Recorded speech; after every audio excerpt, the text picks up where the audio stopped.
So hello, and welcome to everyone. I'm Carol Bryant, the founder of Fidos of Reality, and this is my video cast, so to speak, called My Heartbeats Dog.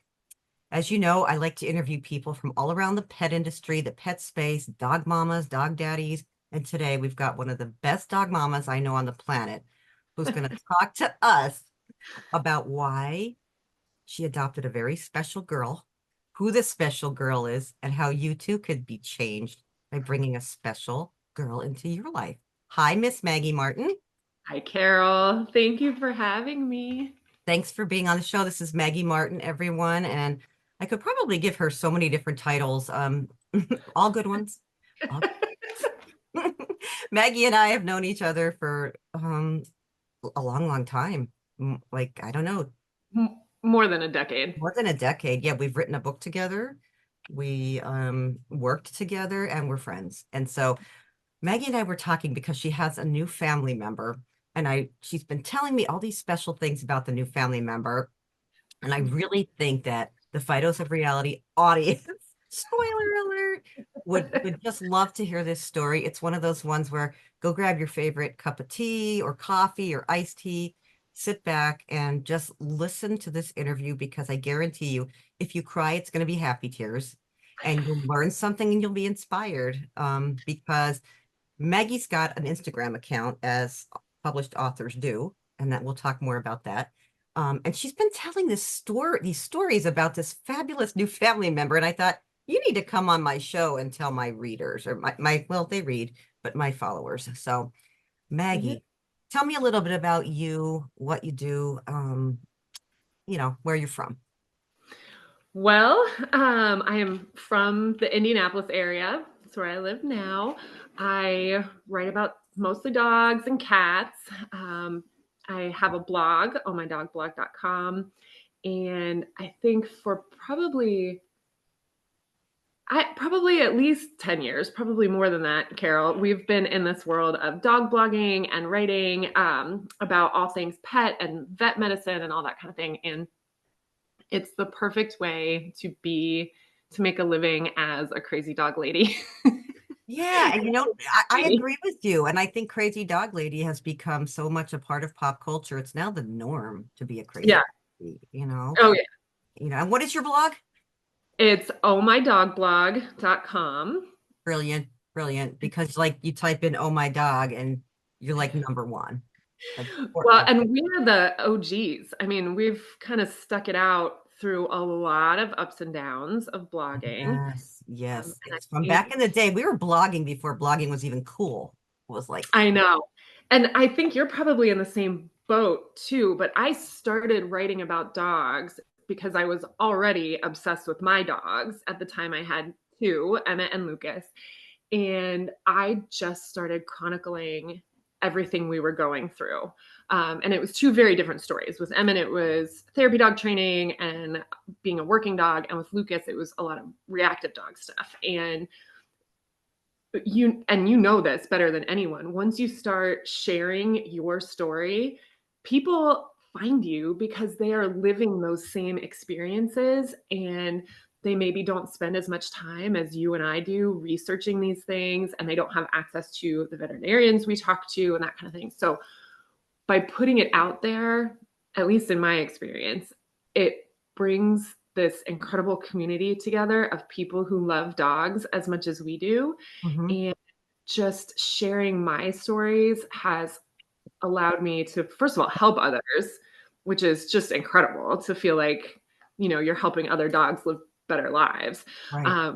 Also, it's helped me be a better dog mom Mhm. just to have that exchange with other people.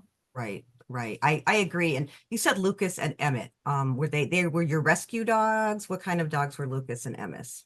Yeah, so Emmett was a really beefy brindle pit bull mix who we had gotten. We adopted him from a shelter when we were living in DC, and he was the sweetest, most loving, gentlest dog in the entire world, except he had pretty significant separation anxiety. And so at the time, my husband John and I thought, well, let's adopt a second dog so Mm. that Emmett always has a friend for when one of us can't be there for him. And Sure. so, in our infinite wisdom, went and adopted Lucas, who they told us he was also a shelter dog. And they said, Lucas can't really be around other dogs. And we were like, ah, we got this.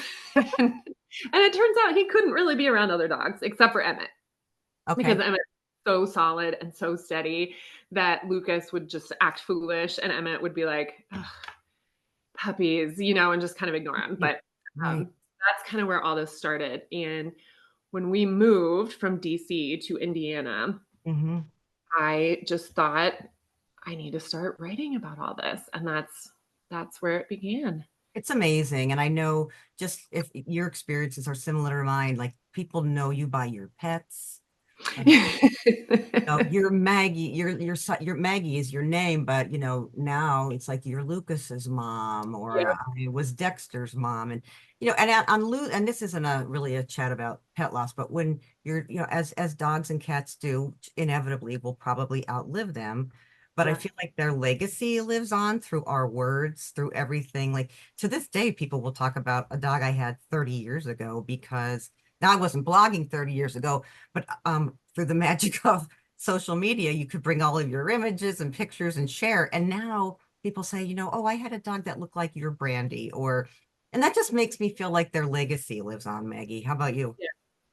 I agree. I think that it's so true. And I think the other piece of it, and as you said, not to talk about, pet loss as our theme here, but a lot of people feel very isolated in their grief Yeah, because not everyone understands how significantly important pets are in your life. And so when you lose a pet, you don't necessarily have the support from your in-person community, because some people just don't come from a background of, pet care. right, So I think one thing that I have found, because it is true that we will, our pets' lives are so short, and by sharing them online and sharing the grief and how difficult the losses are and the decision making and the treatments and all that kind of thing, people who are in the same position but maybe aren't in the dog world like you and I are, find a community to help support them through one of the most difficult things most of us will experience. And just having that in place is invaluable. And and the internet, that completely everything that you said, you're right. I never even considered that a lot of times you are in isolation, or families don't get it, or coworkers don't understand why you need the day off um yeah. on that dreadful day. And last little plug here, that's you made me think of something offhand, that when I lost my Cocker Spaniel Dexter, so at some point I want to celebrate his life and not talk about the last 24 hours of his life. So I pulled a beautiful piece that I felt really good and cathartic about, talking about his life and how I dealt with the grief, and how it's not on a continuum. It is actually on a continuum. There's no end point. Like, you go through stages. And one of the world's most famous tennis players, I didn't even know who she was. I'm not going to say her name. Very well known, reached out to me and said I couldn't find an article how I felt. No one hit it on the head. And her dog passed from the same cancer that Dexter did. And she's like, I just wanted to let you know. I know you don't even follow me. I don't know if you even know tennis, but I'm like, oh yeah, I know who you are. But the fact that so see, it's celebrities, and it's the person next door, and it's your mom, it's your sister, it's your friend, and it's your friend in Indiana. Everybody Mhm. that loves pets inevitably is going to experience loss. So this is a great segue, because having lost your dogs, as dogs pass away, you had a gap in your life where, yes, you have two beautiful cats who might make a surprise appearance before the end of our show, is what I'm told. But you weren't looking for a dog. This is always how these stories start. I wasn't looking for a dog. But then what happened, Maggie? So, our dog Cooper passed away last fall, and John and I had decided that we were going to wait until the spring before we started looking for another dog. 'Cause both of us sort of felt like we needed time to grieve, and we have two little girls. They are, at the time, 6 and 4, Hmm. and so it was a really difficult time, Yeah. shepherding them through their first really significant loss. And So we had said the spring because it's easier to house train in the spring. We live in Indiana. It's cold. There's snow and ice and all that sort of thing. Um, and John had torn some cartilage in his shoulder. And so he was having this like reconstructive surgery and all this sort of thing. We're like, we need all this time. Meanwhile, Oh boy. I get the Deaf Dogs Rock weekly email newsletter. Hmm. And every week I get it and I look at it and I'm just kind of interested in it. Had no intention of, I Sure. have been on Christina's list for years. Hmm. So on this particular day, I open it up and I see this dog and her name was Winter. And it said that she was being fostered basically in our town. Okay. And I thought, Oh well, boy. maybe we could meet her. Oh And boy. and so I sent an email and they came back and they said, actually, she had a meet and greet today with a family who is going to adopt her. So unfortunately, Winter is not available. And in my mind, I thought, that's fine. We weren't really looking. It was Yeah. just Yeah. coincidence. So Hmm. then it was maybe the next day, the rescue person texted me and said, hey, there's this other dog, Penny. Would you like to meet her? And I thought, yes. And I went to John and I was like, look, and in her profile it said, great with cats, great with dogs, great with kids. Um, I mean, you can't really Ticked all those boxes. check all those boxes. Yeah. So we said we would meet her. The one thing that we did find out when we were meeting her was that she hadn't actually been fostered with cats. Okay. So she hadn't been around them long term. So the rescue brought her to our house and they said that we could short term foster her for 14 days and Okay. see if it seemed like a fit.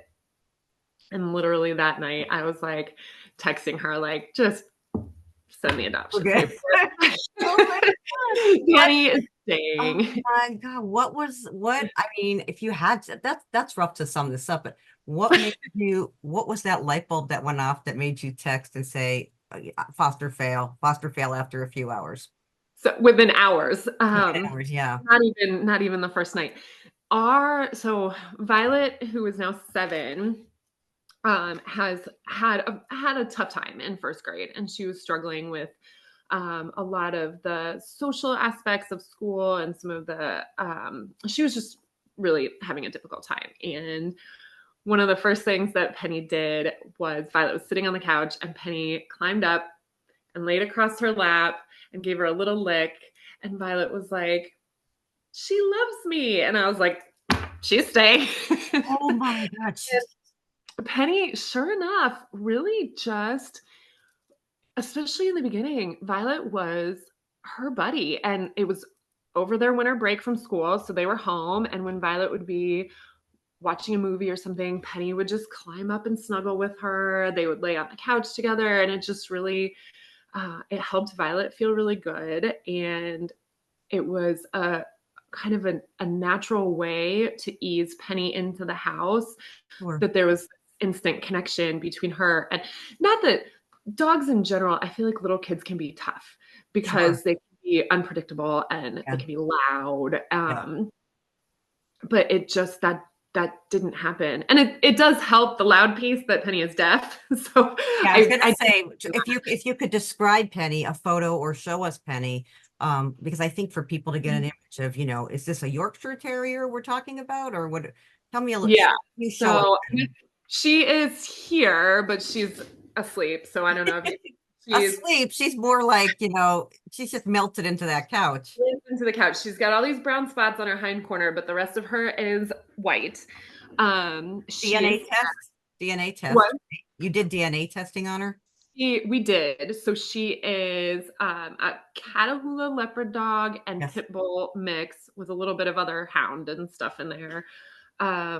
She is positive for the double Merle gene, so that is a genetic disorder that very frequently leads to deafness and Hmm. or blindness. And she is deaf. She doesn't hear anything. She's profoundly deaf, and she has one functioning eye, but it's very light sensitive, we've discovered. So she has certainly some sensory struggles. But I will say, the deafness in a house with a 7-year-old and a 4-year-old, they can be singing like Barbie at the top of their lungs, dancing on the coffee table. They do that here. And she will just snooze through the whole thing. And meanwhile, the cats are like, and I'm out of here. And I'm out of here. We'll be So in the other room. the other thing too is that my younger daughter, Astrid, is hard of hearing. Okay. And she is in a preschool program at our state deaf school. And so we were already kind of dual language in our house. We have all been working on learning sign language and we use ASL quite frequently throughout the day. So we already had a pretty Penny accessible home Hmm. because we knew that she would need to be trained with a mix of signs and touch.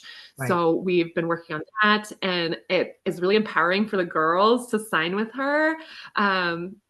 I think Astrid in particular, when it's time for Penny to go outside, she'll go and sign outside. And when Penny gets up and goes out, Astrid is, very excited that she's able to have this communication with her. I love that so much. And I know from you writing for so long and being in this space, one of the things I've always talked about is teaching your dog some basic sign language, whatever that is, when they're younger, because all my dogs have always gone deaf when they got older. And so when having a few things in place, when like they already knew and they already knew suffer and they already knew, and so even like, this here, we're always blackjack dealers with our dogs. I got no more treats, right? They know, but so Penny fits in, and the kids are loving her, and it's like a Cinderella story to me. But wait, there's more. She's not just ordinary Penny. She's the. I get an email from Maggie in all disclosure that says, she might end up being a therapy dog, and I'm like, whoa, you're coming on the show. So what's this about? Okay, so Penny is, and I say this whenever I tell this to people, I like to just underscore the point that Penny is the unusual dog. Mm. Most dogs are not comfortable with a lot of the things people ask of them. It is more typical for a dog to be like Cooper, where they're a little bit reactive or nervous, or there are places that are hard, like the vet, for instance. Sure. That is very typical. Penny is extremely atypical. So just laying that Sure. groundwork. Hmm. Her personality is so open and so calm that she can literally so far go anywhere and basically do anything. And we have had so many instances where I am just astounded at how well she navigates. Um, something that for our neighborhood had a block party on the last day of school. So all the kids flood this block party. And a dog at one of the houses on the court where the block party was had gone out of his yard. And I Oh, did not see this dog. okay. I'm facing away. I'm holding Penny's leash and I'm talking to someone. And suddenly, from somewhere, there is a dog sniffing her. Okay. This dog has no person in sight. And Penny just turns and looks, then turns back and sits down. Like, just nothing, no reaction whatsoever. Wow. Which Wow. even a dog-friendly dog would react. They would Sure. turn around, they would Yeah, sniff it back. There sure. would be tail action to walk, anything. She just is like, all right. My gosh. But that Oh same thing at the vet. my Like she will go into her. God. She's just low key. Mm-hmm. She hardly barks. Wow. Um, she is an atypical dog. And especially, so do you want me to kind of tell her backstory a little bit I too? would, because I was just thinking about seeing her like Free Willy scene in your backyard that time where she was like, I get to run. I really Yeah. think people should hear about this. Yeah. And I do wonder too, how dogs think and how they take their experiences and turn it into behavior is something that is so fascinating to me. Mm-hmm. And so when we first adopted Penny, I had a lot of expectations because she came from a hoarding situation. And by all accounts, it was a particularly terrible, all hoarding situations are awful, but Right. Right. one of the one of the rescuers who was on the scene had posted on Facebook on her profile saying that the police at one point had to prevent the animal team onto the property because there was so much raw sewage. So they were having to God. bring the animals down to the street, and it was a very complicated, complex rescue. And Penny had gone from that to the county shelter because some of the animals were being processed as evidence, of course, and she Hmm. had a puppy with her. And then she and her puppy were sent into two different rescues. And here, I think, is where it actually was beneficial to Penny to have her disabilities, because the rescue where she was taken was in yet another state. And the person who she was placed with said, I don't have any experience with deaf dogs and I don't know what to do with her. So she ended up reaching out to a double Merle specific rescue. They focus on dogs with this genetic disorder.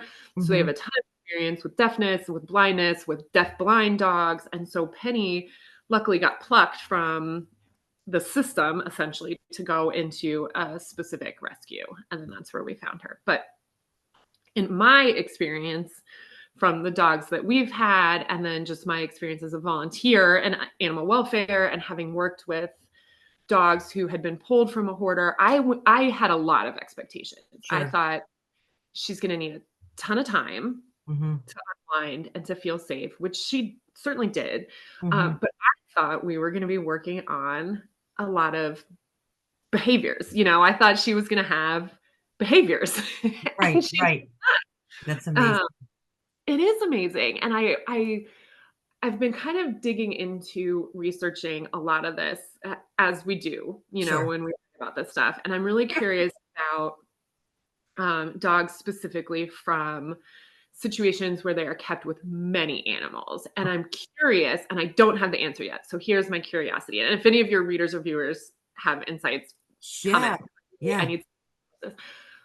When they live in that type of situation, are those dogs perhaps better able to read the cues and to understand the social interactions because they have no other choice? We from this particular rescue, we've heard that they had anywhere from something like 40 to 100 dogs in this Wow. one area, and it just strikes me as there are probably problems inherent competing for resources because there probably weren't as many food bowls and that kind of thing. But I'm curious in So that type of situation, interesting. yeah, Yeah. because she seems to, even without her hearing and with limited vision, she seems to be able to read other dogs very well, and she does not find herself in tense situations very often. Um, and in fact, we were hiking over the weekend and these people were passing us with a dog and they were very clear. They were like, we never know how he's going to do with other dogs. Yeah. So Yeah. move your dog off. And I'm like, yeah, like this Yeah. has been my world for Yeah. You're like, 17 I years. got you. Yeah. Hmm. So we stepped way off the trail and they were walking by and the dog didn't react. And the lady said, I can never figure out when he doesn't react, why he doesn't. And I was like, well, it could be because she's not reacting back. She's totally Sure. calm. Her body was loose. She was just walking. And the lady was like, maybe, and I wonder if that, Those signals that dogs give off. And yeah, that's really, really, I mean, that's a book in and of itself. That's definitely at least a blog post, Maggie Martin. well, for sure. And I'm kind of working on that. And I think, and it's, as all things, it has to be on the individual level. Like there Yeah. are some dogs that come from hoarding situations that are never able to be housed with other dogs because they do have significant resource guarding issues and that kind of thing, or because of malnourishment. There could be a ton of it. But in her case, she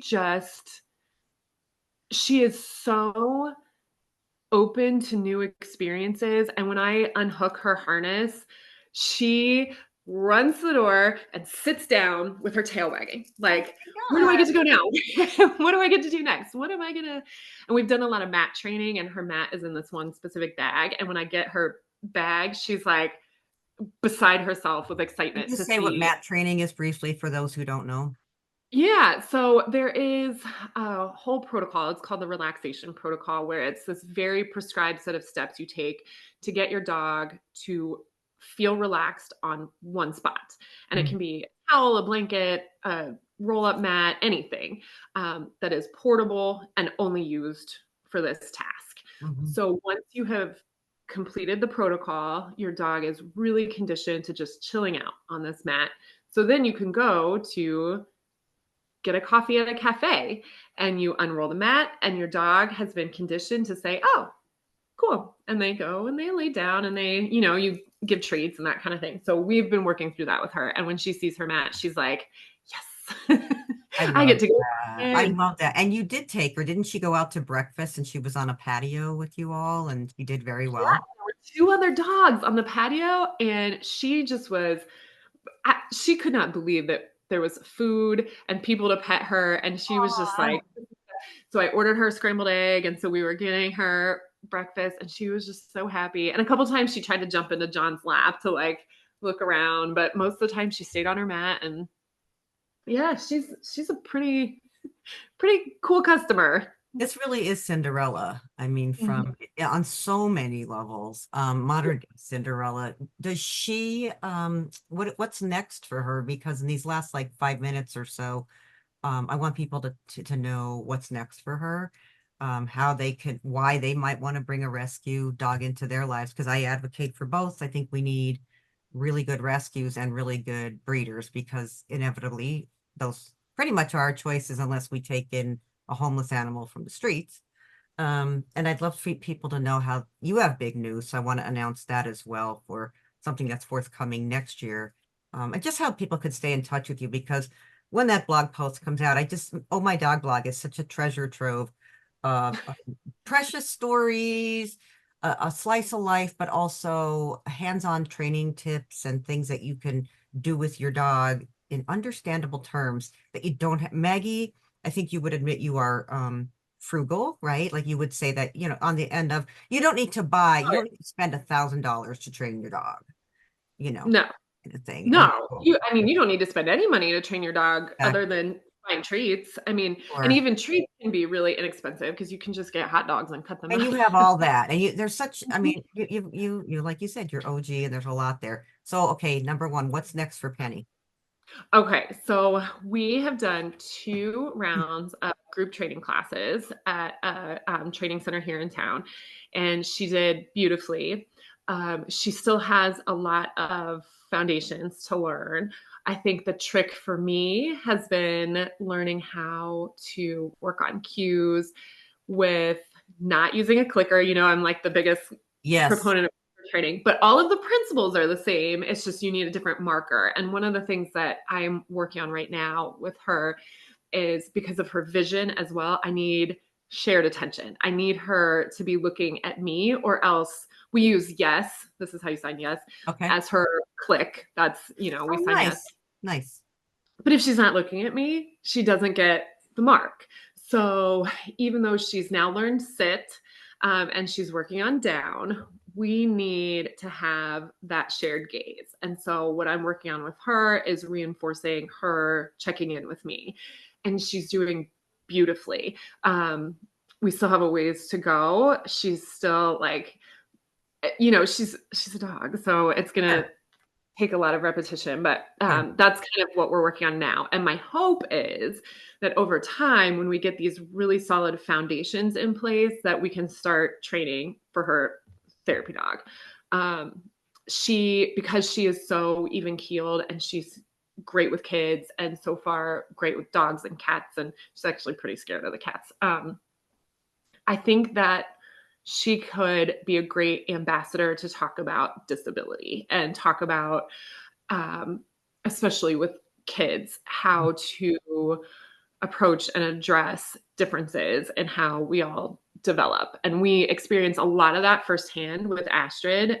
We have a ton of kids very curious in her hearing aids, and we get a lot of stares when we're signing with her. And I think Penny could be a really substantial bridge to help children understand disability. So that's kind of where I'm hoping we'll go. I'm not putting any pressure or timelines on the situation because I want to make sure that she is learning in a way that is really comfortable Yeah. and fun Yeah. for her. I don't want to push her. Absolutely. Absolutely. Oh my God. I just talk about a super dog. She needs her own reality show. I think She does, and she's so stinking cute. And she I would, oh, know. she did move a little bit. She's She did move. stretched. Oh my God. She's just living the life. She's living the She life. is. Yeah. And before you bring, we have two, maybe one for sure, maybe two special guests in our final moments I'd like to bring on. I want people to know about a very special, um, book that's coming out next year and where they can find you. Sure.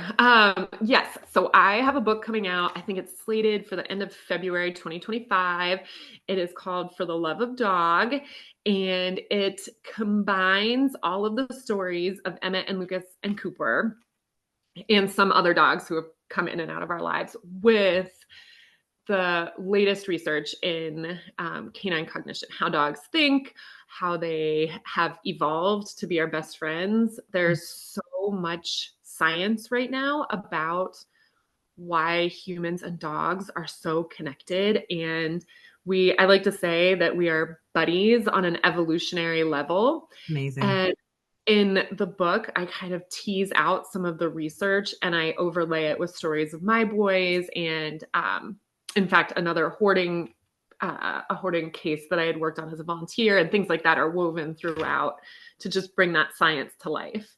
I And love we dog people know this, right? We know this connection is there.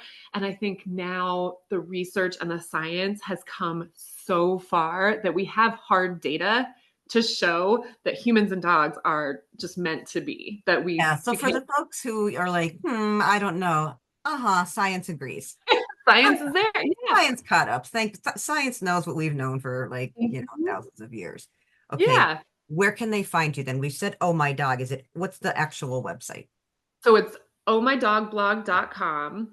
And the other place, if you want kind of real time penny, would be Yes. on Instagram. And my Instagram handle is my name and it's Maggie Marton, Martin with an O, Marton on Instagram. And And I'm going to I, put all that in the comments too, like in okay. our text box. I'm going to list out all your properties.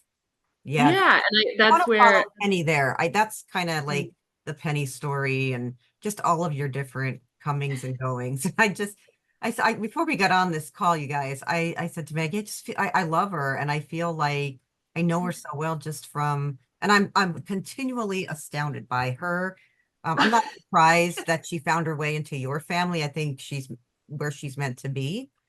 yes. And speaking of meant to be, do you have any special guests that might be lurking around that I people? can open the door and see if the cats will come in. Yeah. It's Okay.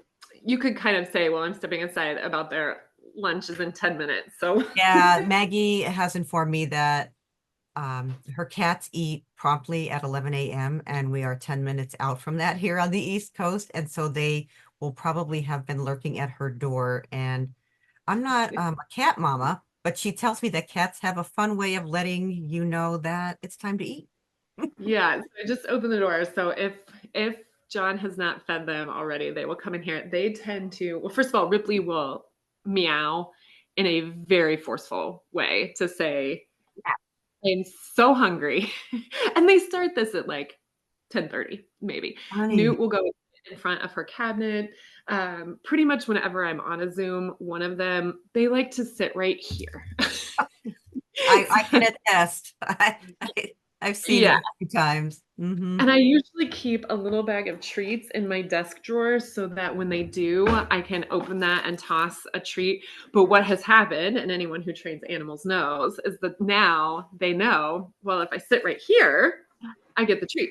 So they have become trained to get treats. I don't know if anyone will show up, but Oh, yeah, usually it's very funny. Newt trying to take your chair has been one of the things I call in my mind when I need a good laugh because Maggie yeah. will move to let her cat have her chair because Well, that's that's what why I have a second chair. I love it. Oh So my God. she Oh. likes this one. So when she comes in here wanting the chair, I just swap them. So in this final moment, what would you tell folks who might be on the fence about, I think I might want to rescue a dog or I might want to bring a dog with a disability into my life. I've heard about dogs who can't hear, can't see. I don't know if I could handle it. Thoughts? I think that, and as I've said, Penny is not the typical dog, just Right. dogs in general. I think if you adopt a deaf dog hoping she's going to be as chill as Penny is, it may or may not, they're all individuals. Sure. But deafness is not something that I think should stop anyone from adopting a dog because it doesn't change how they learn, how they love, how they like to play. It's still a dog. You just have to tweak some things. Like if she's somewhere in the house, you have to get used to calling by flicking the lights. That's kind of what we do, or using hand signals. And they don't even have to be ASL. We just have incorporated that Yeah. because Yeah. we already saw it. But even like thumbs up or something like that. I think I am a huge proponent of rescuing dogs, Mhm. but also I'm a huge proponent of knowing the dog you're rescuing, doing your research, working with the adoption coordinator or the foster coordinator or whoever knows the animal so that you can get as much information as possible before you bring them home. And then the other piece is just if you bring a dog home, they're not going to be perfect right away. Yeah. They're not going to come home knowing all the rules, like where dogs are allowed in your house or not to get in the trash. And so it's just being very patient and giving your dog a lot of time. I think most people, most trainers these days recommend 3 months Yeah. until the dog feels comfortable and kind of has a sense of the rules of your family. Um, and I see so many dogs come through rescue because a week in, the people say it's not a fit, or, a couple days in, they say, oh, this dog is not working out, but it's going into it committed to making it work and, giving it time. You're such an easy interview because I don't have to ask you much. You just roll with it, sister. Um, you just, yeah, all of the things. So, Ah, dog and you're blog. easy to talk to, Carol. I try. I try. I love to just put the word out there about people doing good things with dogs, and you rank very high on that list, my friend. So, As thank do you. thank you for joining this program. And I'm going to link out to some of your posts too that talk about adoption and rescue and that sort of thing in the comments below. So thanks again, Maggie. And do me one favor and give Penny a tummy rub for me because Cinderella deserves it back there. I will. And Carol, thank you so much for having me. You bet. Like what you saw? Make sure you hit subscribe so that you never miss a video here at Phytos of Reality. Like what you saw? Make sure you hit subscribe so that you never miss a video here at Phytos of Reality.